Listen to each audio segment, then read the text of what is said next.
Hello friends, সবাই কেমন আছো? আশা করছি সবাই বেশ ভালো আছো, সুস্থ আছো। আমিও আল্লাহ তাআলার অশেষ রহমতে ভালো আছি এবং সুস্থ আছি। তো আবারও চলে আসলাম নতুন একটা ব্লগ ভিডিও নিয়ে। নতুন ব্লগ ভিডিও তোমাদের অনেক স্বাগত ও ভালোবাসা জানাই। তো এখানে দেখো ফুল গাছগুলি আমার বোন লাগিয়েছে। তো সুন্দর ফুল ফুটেছে, তোমাদের একটু দেখিয়ে দিলাম। তো কেমন লাগলো অবশ্যই একটা সুন্দর কমেন্ট করে জানাতে পারো। দেখো বন্ধুরা, এখানে একটা আম, এটা আমাদের গাছ পাকা আম। তো আমি পেরেছি, আমার মাম্মাম খাবে, তো মাম্মামকে দিয়ে দিলাম। তো বন্ধুরা, তোমরা সাথে থাকো, দেখতে থাকো, আশা করছি পুরো ভিডিওটি ভালো লাগবে।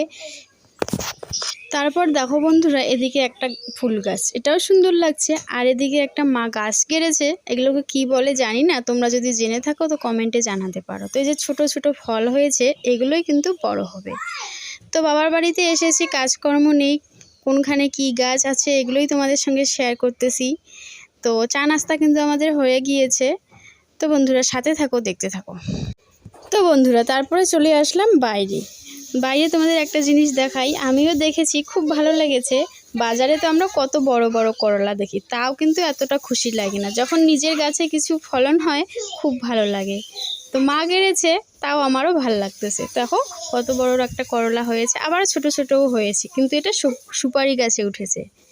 তো বন্ধুরা সাথে থাকো, দেখতে থাকো। বন্ধুরা, আমার ভিডিওটি যদি কোথাও কোনো অংশ একটুকুও ভালো লাগে তো প্লিজ লাইক কমেন্ট শেয়ার করে দিও। আর যদি নতুন বন্ধু হয়ে থাকো তো পাশে থেকো। তো বন্ধুরা দেখো, এদিকে একটা পানের গাছ, আমাদের কিন্তু পানের গাছ অনেক লাগিয়েছে, খুব সুন্দরও হয়েছে পানের।